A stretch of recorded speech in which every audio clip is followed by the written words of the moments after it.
The Lincoln Lecture Series was instituted in conjunction with a series of events leading up to Washburn University's sesquicentennial celebration in 2015. Richard Norton Smith, a nationally recognized authority on the American Presidency, was the inaugural speaker of the presentation Lincoln and Washburn last Monday. As I can remember, I've been interested in history, in presidents, in politics, and I was fortunate enough, knock on wood, to be able to make a career out of those interests. Whether it was running presidential libraries or writing speeches for people like Bob Dole, or writing books, or doing television commentary. Looking back, it all fits together. There's actually a coherent pattern. But at the time, it wasn't.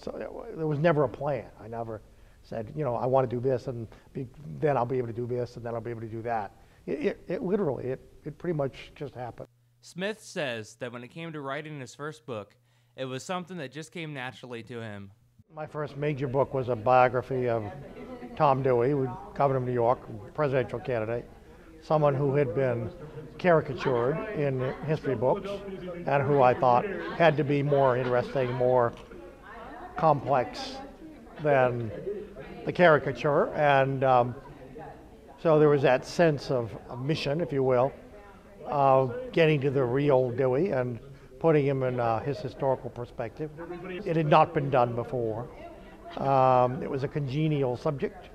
I wound up talking to about 180 people who knew him and spending a year going through his papers.